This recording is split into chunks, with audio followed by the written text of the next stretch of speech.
सब खैरियत से होंगे। This is me Umme Aman. Student, हमारा चैप्टर नंबर 3 बायोडाइवर्सिटी कंटिन्यू है, जिसपे हमने मुख्तलिफ टॉपिक को समझा था। आज के इस वीडियो में हम एक इंटरेस्टिंग टॉपिक को डिस्कस करेंगे, दैट इज अबाउट डिफॉरेस्टेशन। ठीक है स्टूडेंट, डिफॉरेस्टेशन का आपने अक्सर नाम सुना होगा। डिफॉरेस्टेशन की डेफिनेशन क्या है? अच्छा, डिफॉरेस्टेशन की जस्ट डेफिनेशन आ सकती है और शॉर्ट नोट आ सकता है। ठीक है, तो आप इसको एज अ डेफिनेशन और as a short note prepare कीजिएगा। ठीक है, सही है। अच्छा, यहाँ पे नोट होगा एज अ शॉर्ट नोट और एज आपने क्या करना है, डेफिनेशन इसको प्रिपेयर करना है डिफॉरेस्टेशन को। और डिफॉरेस्टेशन को जब शॉर्ट नोट आप बनाएंगे तो उसमें कॉज भी आ जाएगा, इफेक्ट भी आ जाएगा। सही है। अच्छा, अब हम डिस्कस करते हैं इसकी डेफिनेशन को। The cutting down of trees, trees को कट करना। फॉरेस्ट का मतलब होता है जंगल, और जंगल मतलब बहुत सारे दरख्त, बहुत सारे वाइल्ड एनिमल्स। सही है, लेकिन जब हम उसमें डी लगा दें, विच मीन्स फॉरेस्ट को काट देना। जब हम जंगल की कटाई करते हैं, जंगलों को काटते हैं, तो फिर वो डिफॉरेस्टेशन कहलाता है। ठीक है स्टूडेंट, तो आगे लिखा है for conversion for forest into non forest. जब फॉरेस्ट नॉन फॉरेस्ट में कन्वर्ट हो जाएगा तो वो डिफॉरेस्टेशन कहलाएगा। सही है। सिंपली आपको एक फॉरेस्ट मिला, उसमें आपने सारे जंगल में दरख्तों की कटाई कर दी, दरख्तों को काट दिया और एक बिल्कुल सरफेस लैंड बना दिया, कोई दरख्त नहीं है, कोई वाइल्ड एनिमल्स नहीं है, तो वो एरिया कैसा हो गया? डिफॉरेस्टेशन कहलाएगा। सही है। अब हम देखते हैं कॉज ऑफ डिफॉरेस्टेशन, कि डिफॉरेस्टेशन क्यों की जाती है। ठीक है, हम जंगलों की कटाई को यानी दरख्तों की कटाई को क्यों करते हैं, हम क्यों काटते हैं दरख्त को? रीजन, इंडस्ट्री के वर्क के लिए, अर्बनाइजेशन के लिए हमारे पास हम क्या करते हैं, जंगलों को काट देते हैं ताकि हमें एक बड़ी जगह मिल जाए। जंगल बहुत वसी होता है, बहुत बड़ा होता है, तो जब हम उसको जंगलों को दरख्तों को काट देंगे तो हमें एक अच्छा खासा लैंड, एक अच्छी खासी जगह मिल जाएगी। उसमें हम क्या करते हैं, बाहर के जो हमारे अर्बन एरिया के जो लोग होते हैं वो आके सेटल्ड हो जाते हैं, तो उनकी वजह कर क्या करना होता है, डिफॉरेस्टेशन करनी होती है। ऑब्वियसली वो अमाउंट देते हैं ताकि उन्हें जगह दी जाए। तो अर्बनाइजेशन की वजह कर डिफॉरेस्टेशन की जाती है। फॉर मेकिंग रोड, या फिर अगर रोड बनाना हो, रास्ता बनाना हो, तो उस रोड को बनाने के लिए क्या किया जाता है स्टूडेंट, डिफॉरेस्टेशन की जाती है, ताकि हमारे देहात वाले हैं, जो गांव वाले लोग हैं, उनसे और जो शहर के दरमियान का फासला है, वहां से एक रोड निकाला जा सके। सही है, तो रोड बनाने के लिए भी क्या करते हैं, डिफॉरेस्टेशन की जाती है। उसके बाद हमारे पास है एग्रीकल्चर। अच्छा, एग्रीकल्चर एक्सपेंशन, यानी कि जब वहां पर कोई एग्रीकल्चर करना हो, ठीक है, जब हमें पाशी करनी हो, तो उसके लिए भी डिफॉरेस्टेशन की जाती है कि वहां पर हम एक फसल बना लें, कोई खेत बना लें और फिर वहां से कोई ना कोई चीजें हासिल करें। सही है। उसके अलावा लाइव स्टॉक ब्रीडिंग। अब ये लाइव स्टॉक ब्रीडिंग क्या है स्टूडेंट?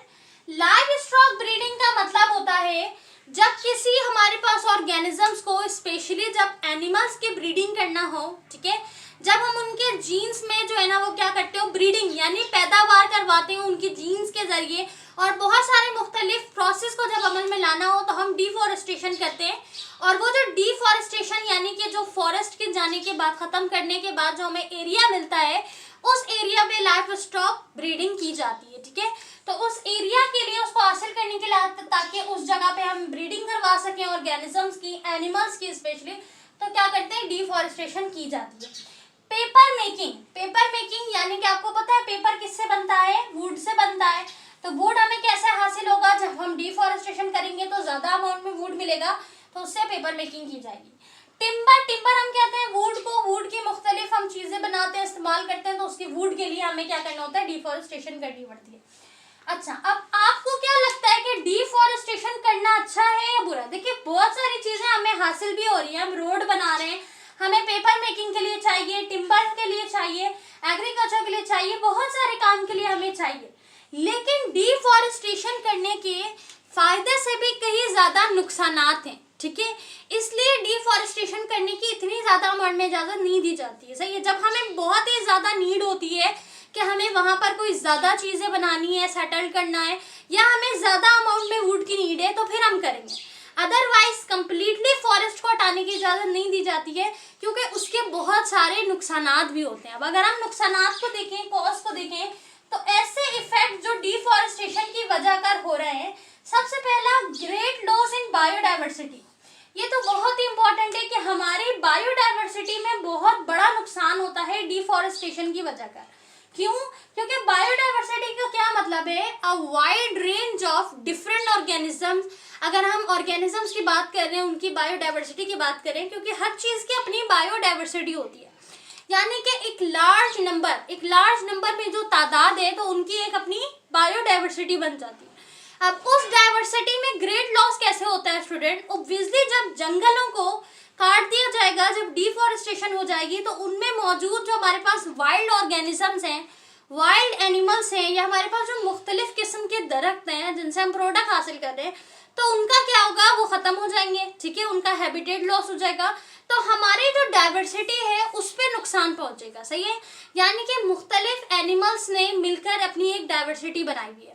जब हमारे पास जंगलों की कटाई होगी, डिफॉरेस्टेशन होगी, तो उस एनिमल्स के हैबिटेट का लॉस हो जाएगा, और उनके हैबिटेट का लॉस होना मतलब कि आहिस्ता आहिस्ता वो ऑर्गेनिज्म, वो एनिमल्स भी हमारी डाइवर्सिटी से निकल जाएंगे।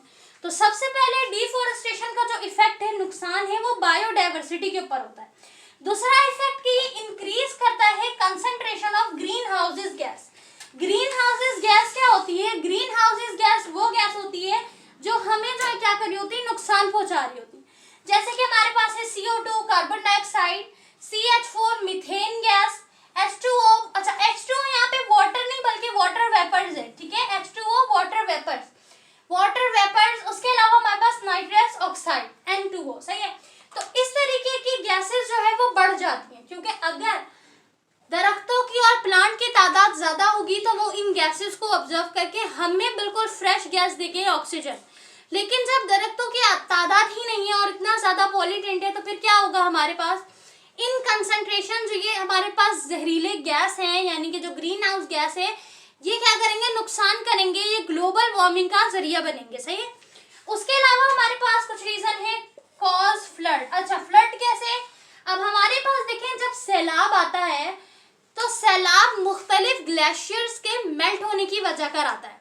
एक तो बारिश की स्पीड ज़्यादा, बारिश हो रही है तेज़ी से, ऊपर से जब ग्लेशियर मेल्ट होंगे तो उनका वाटर, अब वो ग्लेशियर मेल्ट क्यों होते हैं? जब सन की टेम्परेचर जब ज़्यादा होगा, ग्लेशियर मेल्ट होंगे, जब ग्लेशियर मेल्ट होंगे तो पानी हर तरफ से आएगा, सैलाब हर तरफ से आएगा। तो दरख्त क्या करते हैं? फॉरेस्ट ऐसे में उन पानी के बहाव को रोकता है, कम करता है उनके प्रेशर को, सही है स्टूडेंट। लेकिन जब हमारे पास प्लांट्स होंगे नहीं, दरख्त होंगे नहीं, फॉरेस्ट होगा नहीं, तो वो जो फ्लड है वो बिल्कुल स्पीड से आएगा, ठीक है, और उसके नतीजे में बहुत सारे नुकसान हम पहले ही देख चुके हैं, सही है। तो फ्लड जब आता है तो उसके जो प्रेशर को कम किया जाता है वो फॉरेस्ट की मदद से किया जाता है। जब हम डिफॉरेस्टेशन कर देंगे तो फिर हमारे पास कोई तरीके का नहीं बचेगा उस सैलाब की बहाव को रोकने के लिए, ठीक है। अच्छा, उसके बाद एक और जो हमारा इफेक्ट है वो है habitat loss of wild life. अब हमारे पास जितने वाइल्ड लाइफ है, जंगली जानवर हैं जो कि जंगल में रहते हैं, जब हमारे पास डिफॉरेस्टेशन हो जाएगी तो वो हैबिटेट उनका जो है वो लॉस हो जाएगा। उनका हैबिटेट मतलब उनके रहने की जगह, उनका घर उनसे छिन जाएंगे, खत्म हो जाएंगे, वो कहाँ रहेंगे? तो जो फॉरेस्ट में हमारे पास वाइल्ड एनिमल्स होते हैं, एक तो हमारी बायोडाइवर्सिटी को पहली नुकसान पहुंच गया, उनका हैबिटेट उनसे लॉस हो गया, सही है। उसके बाद हमारे पास है लो रेनफॉल ड्यू टू, अच्छा, जब ट्रांसपिरेशन नहीं होगी तो फिर रेनफॉल भी, बारिश भी ज्यादा नहीं होगी, ठीक है। तो ये हमारे पास जो है ना वो डिफॉरेस्टेशन की डेफिनेशन, उसके बाद उसके कुछ कॉजेस कि हम डिफॉरेस्टेशन क्यों करते हैं, उसके अलावा उसके इफेक्ट कि डिफॉरेस्टेशन तो हमने कर लिया, लेकिन डिफॉरेस्टेशन करने के बाद हमें इन नुकसान का सामना भी करना पड़ता है। तो ये तो हमारा एक टॉपिक कंप्लीट हो गया। अब हम बढ़ते हैं अपने एक नेक्स्ट टॉपिक की तरफ, ठीक है। हमारे पास है endanger and extinct species. Endanger का मतलब क्या होता है? इंडेंजर का मतलब होता है वो तमाम स्पेशी ऑर्गेनिज्म जो टोटली किसमें हो? रिस्क में हो, ठीक है, यानी कि उनकी जान को खतरा हो। अब वो खतरा किस वजह कर होता है? Due to human activities. अब ह्यूमन की कुछ ऐसी एक्टिविटीज है, हम ह्यूमन बीइंग की कुछ ऐसी आदत है जिसकी वजह से हमारे स्पेशीज, हमारे ऑर्गेनिजम्स को क्या होता है? मसला होता है, उनको प्रॉब्लम होती है, वो रिस्क में होते हैं, ठीक है। अब वो मसला है क्या? फूड की वजह कर और एंटरटेनमेंट की वजह कर हम बहुत सारे एनिमल्स को इंडेंजर कर देते हैं, ठीक है, यानी उन्हें रिस्क में डाल देते हैं। यानी कि अब देखिए, हमारे कंट्री में बहुत से लोग हैं जो फिशेस खाते हैं। अब अगर हम ह्यूज अमाउंट में फिश को ज़्यादा खाना शुरू कर दें और फिश की प्रोडक्शन इतनी ज़्यादा नहीं है जितना ज़्यादा खाया जा रहा है, इस्तेमाल किया जा रहा है, तो इस तरह करते करते एंड में क्या होगा? एट द लास्ट हमारे पास वो स्पेशीज ख़त्म होने लग जाएंगे। तो जब वो खत्म होने लग जाएंगे तो फिर वो इंडेंजर स्पेशी में आ जाएंगे, मतलब टोटली एट रिस्क। सही है। उसके अलावा एक्सटेंट का मतलब क्या होता है? एक्सटेंट मतलब and some have not extinct, और बहुत से स्पेशी और ऑर्गेनिज्म ऐसे हैं जो कि मौजूद ही बहुत कम है, जो कि होते ही कम है, हमें मिलते ही नहीं है। सही है। अच्छा, अब इन इंडेंजर स्पेशीज में से कुछ आपके पास नीचे दिए गए, जैसे लॉन्ग बिल्ड, उसके बाद ग्रीन सी टर्टल। अब जैसे ग्रीन सी टर्टल जो है वो एक इंडेंजर स्पेशी है, यानी कि वो बहुत ही ज्यादा रिस्क में या फिर हमें एक्सटेंट बहुत कम नजर आते हैं। सही है। उसके अलावा है snow leopard, Balochistan forest dormouse, Indus river dolphin. Indus river dolphin जो है ना वो क्या है, ज्यादा अमाउंट में हमारे पास हमारी कंट्री में भी मौजूद नहीं है। Asian black bear, Sindh ibex मार्कोर, मोर पोलो शिप। अब ये वो तमाम स्पेशीज थे जो इंडेंजर है। आप मजीद स्पेशीज जो है ना उनको सर्च आउट करें कि पाकिस्तान में हमारे पास हमारी कंट्री में ऐसी कौन कौन से स्पेशीज हैं जो कि इंडेंजर हैं या एक्सटेंट स्पेशीज हैं। ठीक है। बहुत से ऐसे स्पेशीज हैं जो कि हमारे इस टाइम के नहीं है, जो बहुत पुराने साल के हैं, जिनमें से कोई ना कोई हमारे पास स्पेशीज बच गए थे, रह गए थे, फिर उनकी रिप्रोडक्शन से हमें वो हासिल हुआ।